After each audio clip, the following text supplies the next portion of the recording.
I've been telling you for the longest time that this whole coronavirus incident is being used by certain interested parties as an opportunity for fun and profit, but mostly to profit by. This is being used as an opportunity to justify a massive redistribution of wealth to white supremacist corporate interests and a smaller percentage to white supremacy's would-be operatives, the non-white operatives who are trying to hopefully get a couple of crumbs from masses' table. So while everybody's focusing on whether or not President Tangerine is or is not going to do anything about the epidemic, let me go ahead and take the suspense out of it for you. He's not. Boy's been incompetent his entire life. He couldn't save his businesses or Trump University, all the other business ventures that he's had from failing. And now we see that the same goes for the United States. And don't expect any of these white hipsters who pretend that they want Trump out of office so bad to discover religion.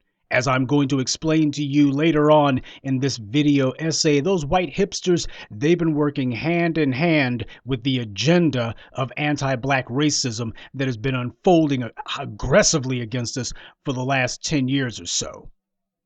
They are the main people who have been driving this. And as a case study, that brings us to Alexandria Ocasio-Cortez, the would-be Spaniard by way of Puerto Rico. This woman is an anti-black zealot. She has been for a very, very, very long time. You look at her resume, you look at her background, you look at her public stances, looks just like Kamala Harris. You better understand that. They don't pick these tools at random. They pick them based on one criterion alone. White supremacy understands exactly what its power is based upon. Its power is not based upon anti-Latino prejudice or anti-Asian prejudice or anti-immigrant prejudice. It's based on one thing and one thing only: anti-black racism. Full stop. White supremacy would fall in a single day if it did not have the ability to enforce a system of targeted deprivation of the former slaves of this country. White supremacy is terrified of competition, but competition does not come from the Asians. Competition cannot come from the Hispanics. Competition can only come from one sector and one sector alone, and that is black people, specifically the former slaves of this country. That's where all competition of white supremacy comes from. White supremacy's threats have not come from Africa per se. They have not come from the Caribbean. They have come from internal dissidents, us. And the main thing that they fear most is that the former slaves are going to get enough resources to be able to substantively challenge white supremacy. This is about depriving us of resources.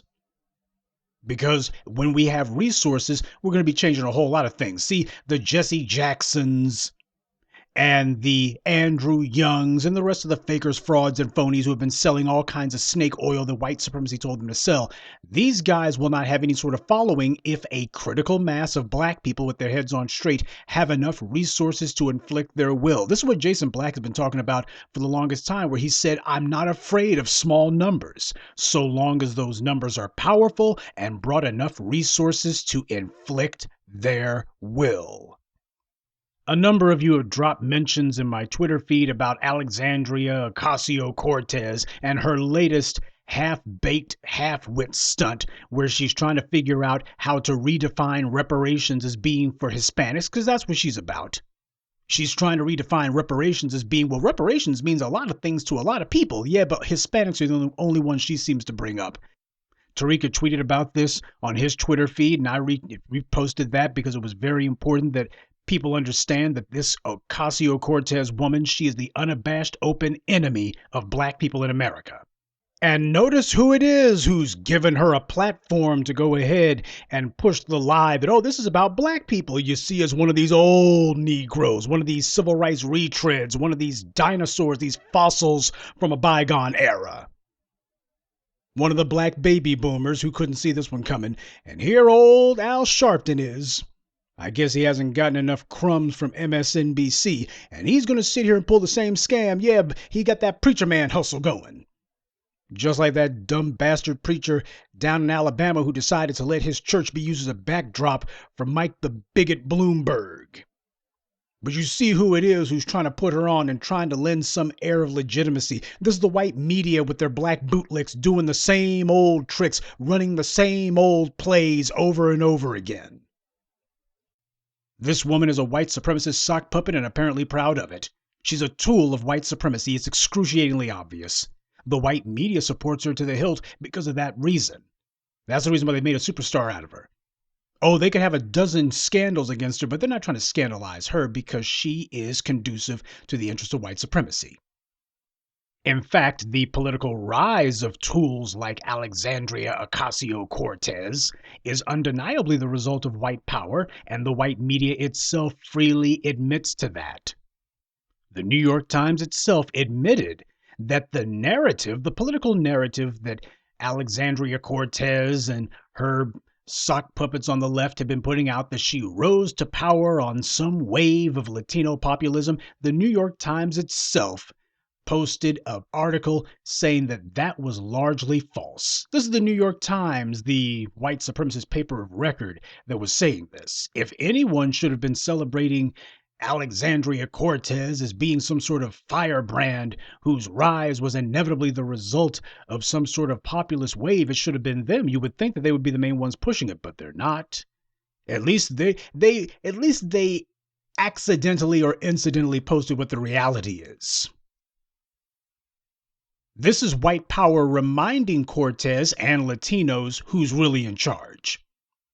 As the New York Times reported, it was white wealthy hipsters, white kids who had relocated to her district. They were the ones who put her in office. These are the same white bigots, by the way, who show no respect for black culture or black people in Harlem. Oh, they're moving out to Harlem too, those white hipsters who used to be able to afford to live in Manhattan. Well, Manhattan's got a little bit pricey these days. So they're moving to what used to be the hood. And the result of that is, when they're showing up, they are bringing their white supremacist ideology and white supremacist leanings with them. And they have found a ready audience in certain non-black groups. Seems that Ocasio-Cortez and a lot of people who she knows personally, it seems as if some of these Hispanic groups, they seem to be very comfortable with this white supremacist ideology. They seem to be making common cause with it. In fact, forget about making common cause, they seem to feel as if they have something in common with it. That's the reason why she can sit there with her buck teeth and say, I've got African ancestors. That doesn't make me black. Notice how she says that, sounding just like Kamala Harris. You think I'm going to do something that only benefits black people? No. Oh, they make sure they exaggerate that. They want to make sure that they put real emphasis on that when they're denying having anything to do with us. You think I'm doing anything for these niggers over here? No. Oh, I may have some African ancestry. That doesn't make me black. They put extras on it. When it comes time to try to take shots at us, they put all kinds of extras on it. They want to make it loud and clear. You see, these white hipsters who are moving into places like the Bronx and Harlem, these white transplants, they couldn't afford to live in Manhattan, but they can easily afford to live in these previously non-white areas. And their attitude of anti-black hostility hasn't changed. And in Ocasio-Cortez, these young, up-and-coming white supremacists, they have found a pliable and willing tool that they could use. So the billionaire white supremacists in Manhattan are displacing the millionaire white supremacists who used to live in Manhattan. And those previously millionaire white supremacists from Manhattan, they are now going to what had previously been the hood. And as we see with Ocasio-Cortez, don't expect any black-brown alliance talk from the Latino leaders. As they see it, they got some new friends. These white supremacists coming in, this is reinforcements. They're going to get out there and they're going to be pushing the, we are white, Hispanic, we are Spanish, we are not people of color, we are Spanish. They're going to be pushing that line hard as hell. And that's what we see from Ocasio-Cortez herself. These white hipsters and these culture vultures who you see demanding that transgender bathrooms and global warming are the most important issues facing the country, they were the ones who put Ocasio-Cortez in office. And it's the New York Times who went ahead and let that slip. Cortez was beaten by more than 25 points in her own section of the Bronx. What does that tell you? Even Latinos are sitting here going, we'll go whatever direction white power wants, but it just goes to show you this is what's actually at work here. Ocasio-Cortez knows this. She is not at all interested in being a one-term wonder. Ocasio-Cortez is fully aware of who it is who really put her in office. That it was basically an alliance of these casual racists, these white hipsters. They were the ones who put her in office. These cash-fluid white supremacists. These yuppie bigots. That's who did it for her. She knows that. So since that's going to be her, more or less her base, the most important constituency that she can appeal to, that's exactly what she's doing. These young white supremacists, they were and still remain Ocasio-Cortez's most vocal supporters. And do not think that her anti-black agenda is incidental. This is part of what they have been pushing. Look at who it was who was backing up Kamala Harris. A whole bunch of young white supremacists trying to figure out, well, go ahead and dance to some Cardi B. Go ahead and say that you love Wakanda. Go ahead and say that you saw a Black Panther movie. That's what these niggers want to see. And you'll be able to have them eating out of your hand because we know how simple-minded they are. By the way, don't promise any tangibles for them. Black people's concerns? Yeah. Black people have important concerns, but they're no more important than making sure that we have transgender justice. We need to make sure that if a man walks into a bathroom with a dress, he's able to use the bathrooms just like all the females there, and nobody should say anything. And we need to make sure, what needs to be emphasized is whether or not there are enough tampons in the tampon dispenser. That's what's really important. Black people being killed in the streets, black people being strangled economically, well, that's no different than anybody else. Okay, it may not be better than anyone else, but it's no worse. We don't want to blow it out of proportion. Everyone has concerns, don't you know? This is what these white so-called liberals, these young white liberals say. This is how they talk. This is how they dismiss our interests when they're in front of us. Whenever they're in front of black people, that's how they talk. When they're away from black people, it is nothing but a straightforward chorus of anti-black racism, a torrent of anti-black vitriol. That's what these white hipsters do. That's how they talk whenever they are away from black people. Whenever they're in front of us, they try to at least put a little bit of something resembling a thin patina of civility on their anti-black racism. But when these bastards are away from us, they sound no different than David Duke. They sound no different than Richard Spencer. They talk no differently than the alt-right. You have no friends. What part of that are you not understanding? Like Obama before her, Ocasio-Cortez is a non-white face meant to push and legitimize a white supremacist agenda. Black empowerment is the single greatest threat to the American social order. And Cortez's job is to legitimize undermining that threat. That's what she's been attempting to do. I told you back when that buck-toothed heifer got elected, I said she didn't say a damn word about black people, did she? And it's not as if there's no black people in the district that she's in. There's a number of black people who happen to be there. CityJournal.org did a piece about Cortez. Shortly after her political victory, it's not Archie Bunker's district anymore. And they wanted to make sure there was a black person standing beside Cortez. You always got some fool there. One of these old baby boomers, and you wonder why it is we ain't shedding too many tears for them in the current crisis, because this is the kind of crap that you get from that whole dysfunction of chasing interracial sexual access. That's who it largely began with. We had an epidemic of dumb Negroes and the baby boomers. Coronavirus is just finishing the job that the previous epidemic of stupidity began. That's all that's happening here. But with Cortez, when you look at cityjournal.org, they did a piece about her victory, and they broke down what the current ethnic demographics are of Cortez's district. 46% Hispanic, and not all of them voted for her, by the way. 16% Asian, 25% white, and then they go on to clarify that many of the white voters, they are nothing more than transplants to that district. These are the white gentrifiers. Gentrification is ethnic cleansing, and it ain't ethnic cleansing against Asians or ethnic cleansing against Latinos. It's ethnic cleansing of black people, which explains why 11% of Cortez's district is black.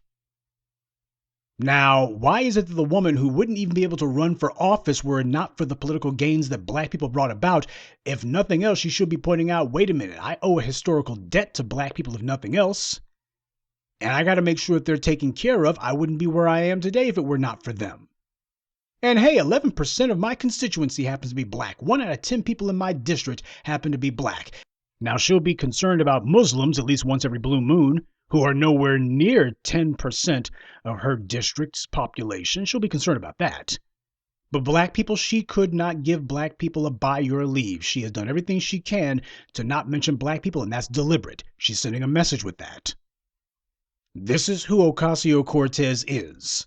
So her latest ploy about trying to figure out how she's going to piggyback on reparations or try to make reparations something that's for Latinos, this is a racist anti-black ploy on her part, and she's got to be called out on it. And we have to be the ones who call her out, not just me, but you as well. You are the force multiplier for the black media. You're the ones who put the muscle behind the message. What you see here, it is your job to carry it to the four corners and make sure that everybody hears about it. As Jason Black pointed out, they hate us because we are black, but they are able to oppress us because as a group we are poor. And maintaining black poverty happens to be the single most important goal of white supremacy. The United States is a project in depriving black people of resources. That's part of the reason why the U.S. cannot respond to this coronavirus. They can't. And the reason why is that requires government. That requires the ability to govern. Govern comes from the root word. I won't get into the etymology of it, but the point is the word govern basically means to steer. And the thing is, white supremacy's never had to actually govern before. Not in America, they damn sure haven't. What they've done is they have stolen land, they have stolen black labor, and they redistribute it to other white supremacists. That's what they've done. They have taken the ill-gotten gains, the proceeds of black labor, and handed it off to other white supremacists. And they say, wow, look at how prosperous we are. Well, you've robbed from a whole bunch of other people. You're a bunch of thieves. You did not create wealth. You stole the wealth that other people created. See, that's not government. That's not governance at all. It's thievery. But white supremacy, through their white media, they have promoted that as being, oh, look at how much we did. Look at how well organized we are. Well, they're only organized when it comes to what they hate. And black people are supposed to be the target du jour. And that being the case, they are very good at rallying the troops, and they are very good at focusing the collective will of the white supremacists against us. But when it comes to a situation where, well, you're not going to be able to go after black people as a target, all of a sudden they become completely and thoroughly dysfunctional. They don't know what to do. They've spent all of their time practicing nothing but a nonstop course of hating black people. When it's time for them to show that they can rally against something else to save their own lives, they can't do it. They can't agree. The only thing that the white supremacists can agree on is that they hate black people. They can agree on that all day. And they're trying to figure out how do we stitch together some sort of policy where if we can attack black people and we can make it kill the coronavirus. If we attack black people, well, how do we find a way to monetize and find a way to weaponize our hatred of black people in a way that will fight the coronavirus? Well, that doesn't work. Coronavirus is not based on race. Sorry. And they're looking and going, well, we're not sure what to do. Guess they're going to have to be putting a pretty face on all of those body bags. But Ocasio-Cortez and her pals, they're already looking forward to what's the country going to look like after this virus passes? After this virus passes, who's going to have what then? This is a good chance to be able to reorganize and redistribute some of that wealth. This is certainly a good opportunity to try to put some paper in the pockets of some of white supremacy's non-white operatives and mouthpieces. That's what Cortez is doing right now. So that's where we get this garbage about reparations for everyone. Well, we need a program for everyone. Everyone has not been categorically targeted for economic deprivation in this country. One group and one group only has been us. So no, ain't going to be no reparations for everyone. You don't form your mouth to say the word reparations unless you are talking about the people who came out of the killing fields of the American South. If your bloodline does not go back to the plantations of the United States, you don't form your mouth to talk about reparations. Reparations are only for the former slaves of the United States. Everybody else, you need to go ahead and tighten your belts. You need to keep a stiff upper lip. You need to suck it up. Stop looking for handouts because you weren't hurt and nobody's disadvantaged you. Basically, what it is trying to figure out, what can I get something for nothing? The only people who are trying to get what they're actually owed and deserved and have been deprived of is us. Everybody else just trying to see what they can get for nothing. Ocasio-Cortez certainly falls into that category. You see that whole reparations for everyone guff? It failed from the mouths of the white supremacists. When they tried it, it didn't work. Like Bernie the bigot and Elizabeth Warren. So now the white supremacists, they're attempting to see if a non-white face can sell it. Okay, it failed with Kamala Harris. But maybe if we can get some non-black people to get behind it, that's what this is about. Can we do an end run around this increasingly hostile and increasingly energized group of black people who are not going for business as usual? There's too many black people who are speaking and other black people are listening to it. This whole black empowerment thing, too many black people are listening to it. So what's happening is Michael Bloomberg, he finds some dumb Negro to let him come to his church, and then half the congregation turns their backs on him. So the pork chop preachers have been completely and thoroughly castrated. They've been completely and thoroughly disempowered.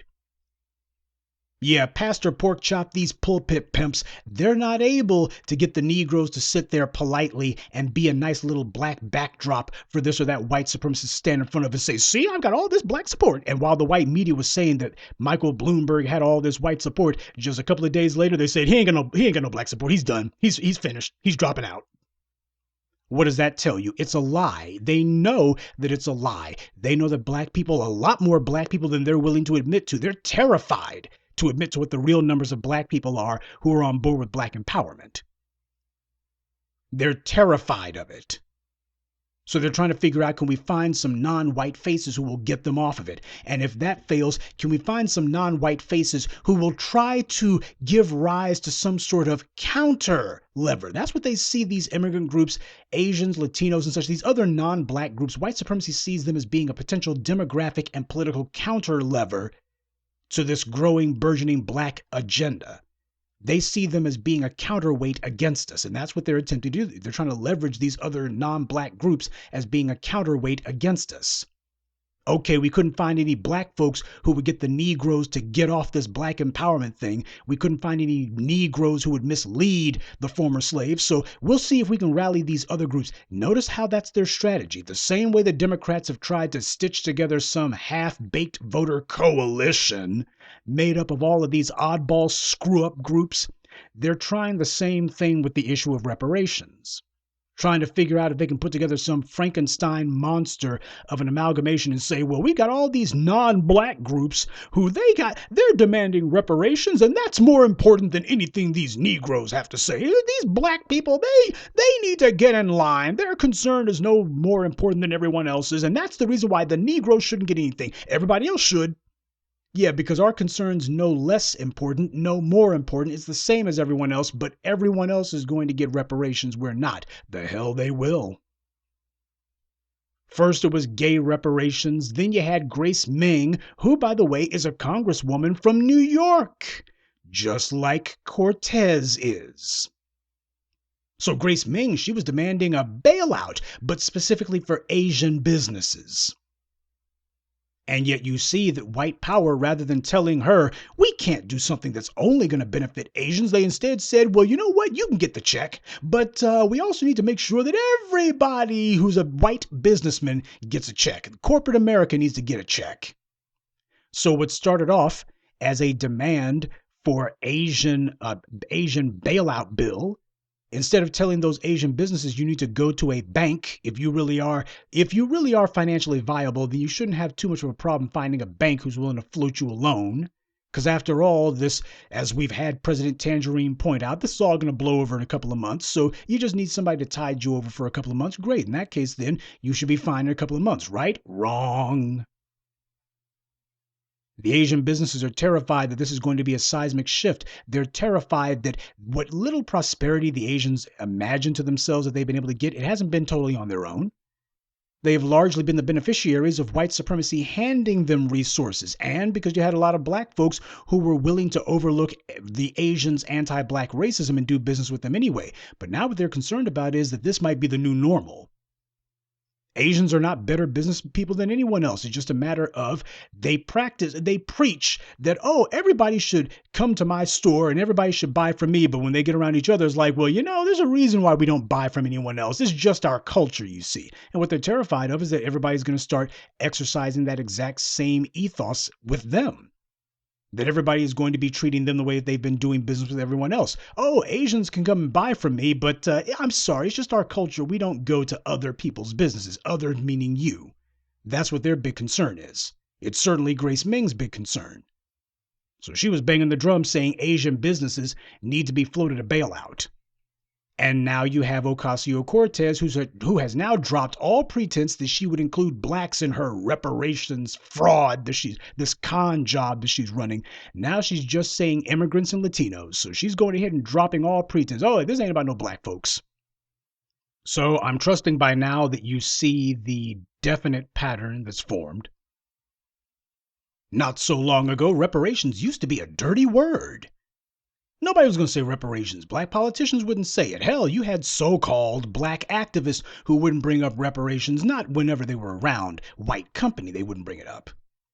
After all, that was a fringe issue. Reparations, that's crazy talk. You need to pull yourselves up by your bootstraps. Oh, that's sorry, but that's a very old issue. Reparations is that's a word that these fringe Negroes say. Nobody sensible brings it up. It's not a mainstream term, yeah, but we got mainstreamed by the black media. Yeah, reparations used to be verboten, and now you hear it all the time. But the problem is you got the white media trying to signal boost a bunch of usurpers and interlopers and hijackers who are trying to demand that reparations be redefined. Reparations is for people who practice a particular sexual lifestyle. It's for immigrants. It's for everyone except for black people. And by the way, have you noticed that when it comes to people like Ocasio-Cortez saying reparations, when it comes to gays saying reparations, notice how it's not controversial? It's not controversial when these other groups say it. Bernie Sanders would not dare say that gay reparations was not feasible. He would not dare say, I don't support gay reparations. He wouldn't dare say that. Kamala Harris wouldn't dare say that. Do you see Elizabeth Warren saying reparations for what when it comes to Asians or when it comes to Latinos or immigrants? You don't see them going reparations for what? They don't say that about these other non-black groups. They don't say that about them. None of them. All of a sudden, nobody's saying that, whoa, that's just not feasible. Sorry, but it's not. I don't support that. What? You think that Latinos are supposed to get cash based on how they're treated? I don't support that. Do you see any of them saying, well, reparations can take many forms. Why we have this LIFT Act over here that's going to be for everybody? Oh, black people are going to get something out of it, and all these other groups are going to get something out of it. And well, since you can apply for it too, since immigrants can apply for it too, that's reparations. Now, when it comes to these other groups, they demand that there's going to be reparations just for us. Hey, black folks should be able to piggyback off of gay reparations, right? No, this is for gay people. You are watching this in real time. You are seeing exactly what happens when multiple groups make a reparations claim, but only one of them has a legitimate claim, black folks. Everybody else is just slamming their gums. But you notice that all of these other people with their phony baloney, complete pack of lies, a bag full of tricks claim that is phony as a $3 bill, when they come along making some clearly fraudulent reparations gibberish, they're taken seriously about it. It's not controversial. Nobody's telling them you don't have a claim. Nobody's telling them there needs to be a study. Well, we need to have some congressional hearings about it and look into it. This could take years, How long ago was it that you had Ta-Nehisi Coates and Danny Glover and the rest of those clowns on Capitol Hill talking about reparations? Well, has there been any movement on it since? Now compare that, on the other hand, to Grace Ming. She puts out one Twitter tweet. Next thing you know, on March 5th, she was talking about a couple $2 billion, and within a little over a week and a half, it was in the trillions. No congressional hearings, no study, and no opposition. Now, what does that tell you? Ocasio-Cortez thinks that she spies the exact same opportunity. She's right up there in New York with Grace Ming. Hell, they're practically neighbors. So Ocasio-Cortez is looking and going, hey, there was a Hispanic congresswoman who supported your your bailout for Asian businesses. I think that you should help us do the same hustle. Help us run the same hustle. We scratch your back, you scratch ours, and both of us together, we lock arms and we close ranks against the Negroes, and it'll be great.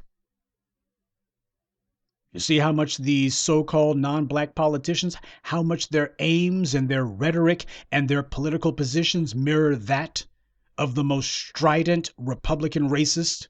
Notice that? And you don't see the white media attacking them. No one is telling them that, well, there has to be a study first, bring in the academics, or at the very least, there needs to be a vote on it. And, well, you know, black people aren't going to like it if gays get reparations. Black people, who, by the way, are the original reparations would-be recipients, black people who have always had a historical claim to reparations, they wouldn't like it if there were gay reparations. The black vote wouldn't like it. Nobody ever brings up black folks when it comes time to talk about these other groups and tangibles. Nobody ever says black people wouldn't like that. Nobody ever says, well, we can't do it. Black people wouldn't like it. Instead, nobody's saying anything at all. And the idea is to try to put this fraud forward. They're hoping that if they don't say anything, then the misimpression will hopefully solidify that, oh, well, there must be no opposition to it. Nobody has a problem with it, because if they did, surely the white media would say something. Hey, there's no political candidates who are claiming it's unfeasible, or that it can't be done, or that, well, it shouldn't take the form of money. There's lots of forms of reparations for Latinos. Why, some schools would be in order. And perhaps if we patch up some of the potholes in Little Hialeah, or in Little Mexico, or Little Puerto Rico, or something, or Little Havana, if we go ahead and do that, that's reparations, isn't it? If we replace a couple of street lights in some of your barrio slums, surely that's reparations. It can take many forms, but it doesn't have to be a check. Their silence, their refusal to oppose these reparations schemes coming from these other groups, their silence speaks volumes. And now it is undeniably clear what we've been saying all along. When it comes to reparations, the opposition that we receive, it hasn't been about the money. It has neither been about the fact that we've been demanding money or how much we've been demanding. These guys are sitting here cutting trillion-dollar checks like it ain't nothing. It's not about the basis of the reparations demand either. Their opposition is not because of the basis upon which we make our demand. The opposition to slavery reparations is based on one thing and one thing only: the skin color of the people making the demand. Full stop. And you see this opposition across the board. White supremacy gets shook when it comes time to talk about black folks getting tangibles. White supremacy gets shook up, and that's how you know this is the road we're supposed to take. That's how you know we're on the right track. When you see white supremacy going, that's not feasible, we don't have it, we're not going to do it. When white supremacy says that they're not going to do something, that's how you know this is what needs to be done. Now, here's some food for thought. Cortez represents, or rather misrepresents, the 14th district in New York. Now, according to her, her district has about 650,000 people in it. And if 11% of them are black, what that means is you've got about 71,000 black people that are there. As far as when she won election, yeah, in the general election, she got like 100,000 votes. But the thing is, she wouldn't have made it that far if she didn't win the primary election. And she only won the primary against that Irish guy, whatever his name was. She only won against him by about 4,000 votes. Think about that. 4,000 votes. It was like 16,000 to 12,000 or so. That's what happened. That's what put Alexandria Cortez into Congress. 4,000 votes. Now, I don't know where black folks were when this was going on in New York. But I do know, and I am cursed from time to see these dead-enders for the Black-Brown Alliance, these morons who are clearly a bunch of thirsty dudes and desperate broads who are desperate for some interracial sexual access. So that's what they're really talking about whenever they sit there saying, we need a black, brown alliance. In other words, you're thinking to yourself that, oh, if I can just show that I'm cool with some of these other non-black groups, hopefully some of them will let me jump into bed with them. That's what these people who are clearly on a suicide mission, they have absolutely no future and no place when it comes to black empowerment. We're not trying to be codependents. We're not trying to be emotional and psychological cripples. Black empowerment is all about black independence. And independence doesn't look for somebody else to get the approval of or somebody else to lean on. It stands in its own power. Now, last summer, the white media saw an opportunity to dilute and derail our reparations agenda by trying and failing to manufacture the narrative that Alexandria Cortez was going to be the face of it. They tried this last year, remember? They tried it. They gave her a lot of headlines saying that she was calling for reparations for black Americans. At least that's what the initial headline said. That's what the headline said.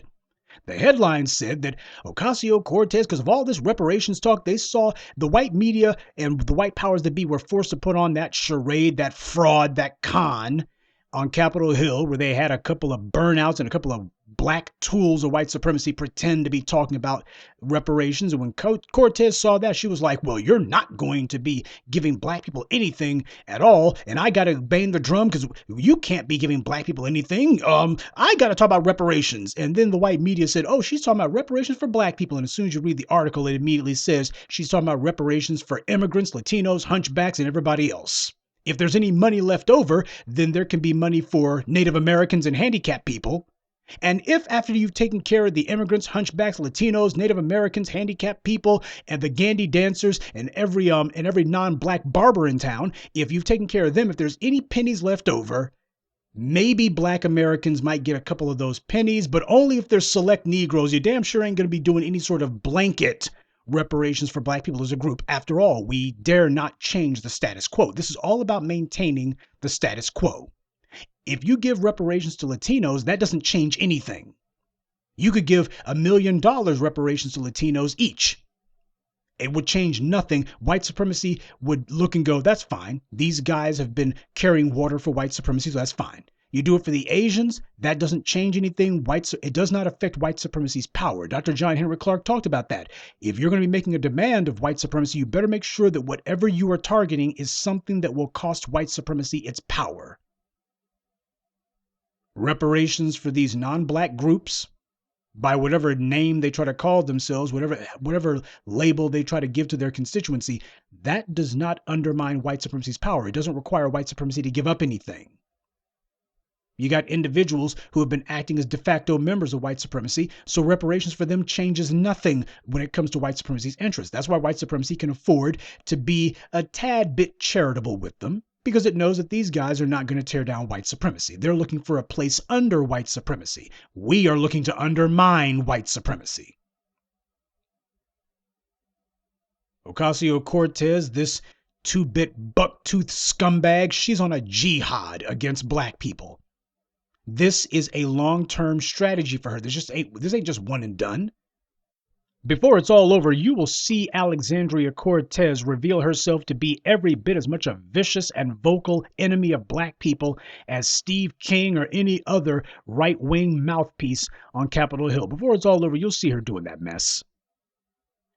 So black people, especially those in New York, they need to make some decisions about whether or not they're going to be serious that it's time to return this buck-toothed scumbag back to whatever tavern or whatever watering hole she was bartending at. It's time for her to go back to wiping down the freaking tables over at the Boar's Nest.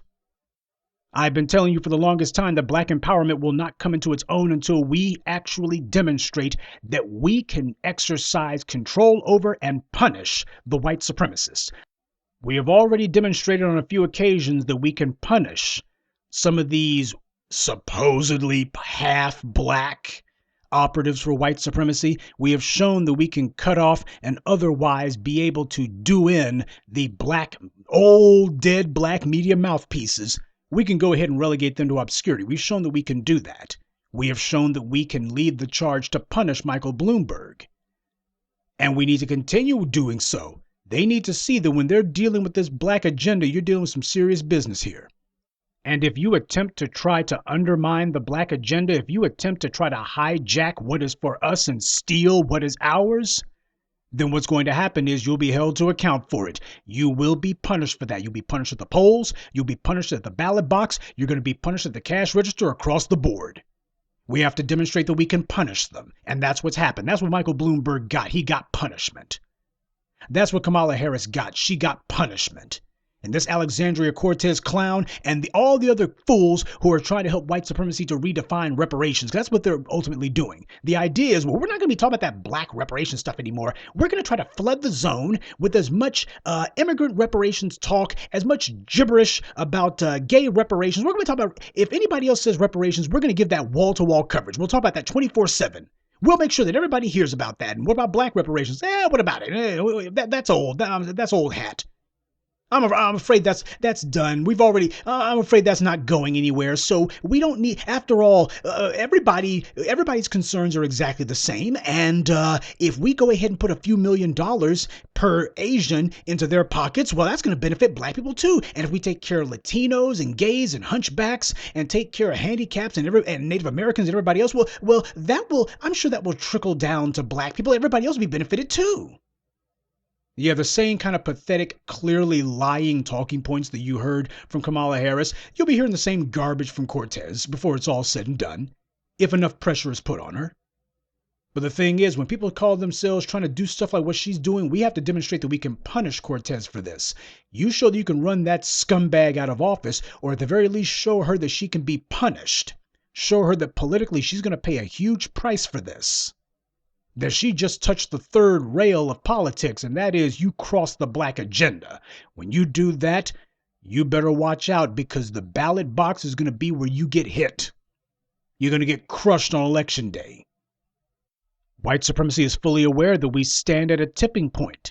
If white supremacy pushes as hard as it possibly can, if it puts as many propagandists and rhetoricians and lying mouthpieces into their white media machine as possible, they're hoping that they can start some sort of counter movement, because black people have shown on too many occasions that we are consistently inconsistent.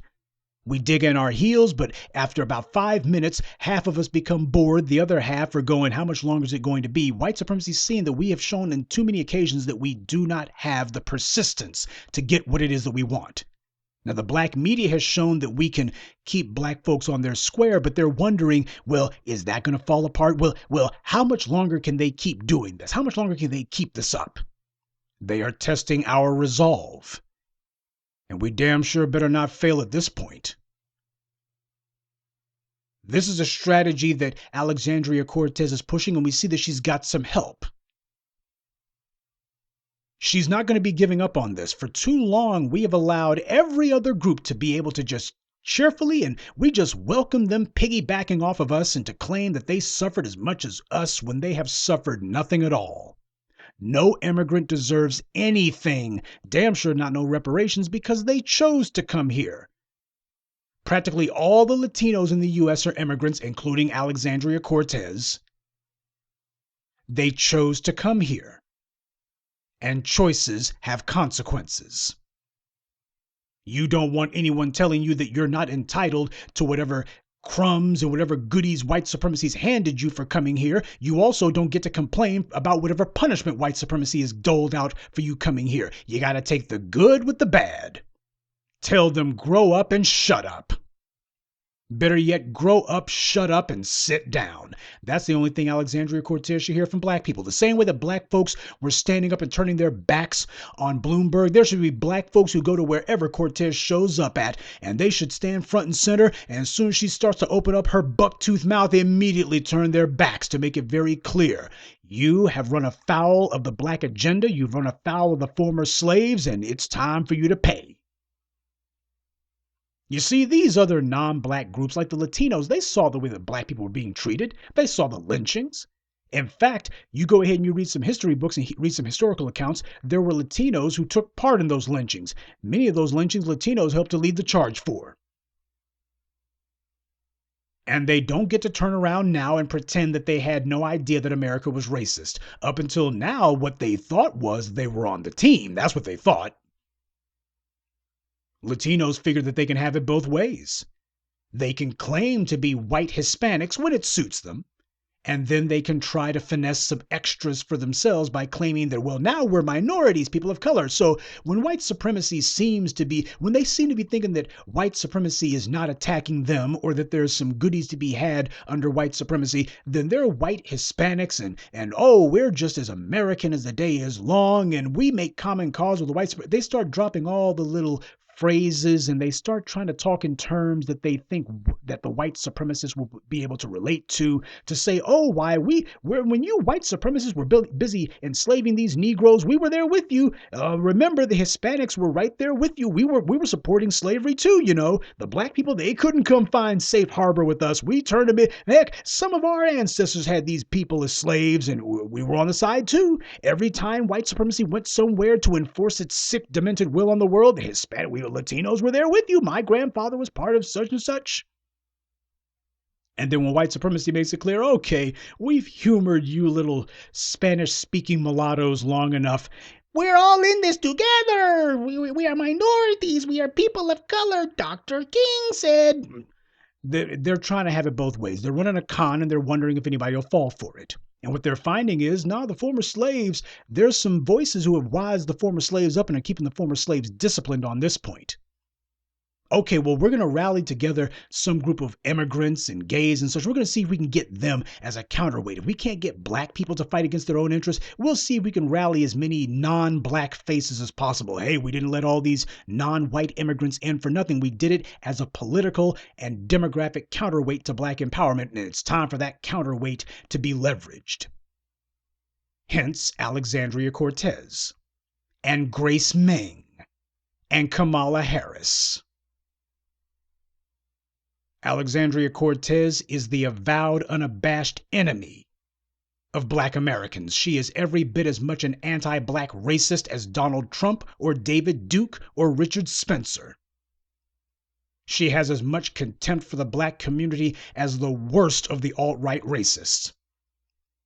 This is the same old game that it's always been, white supremacy using a buffer group to work for white supremacy's interests. And these tools tell themselves they're on the team. It's time for the former slaves to make it excruciatingly clear that when you get on team white supremacy, you've chosen the losing team.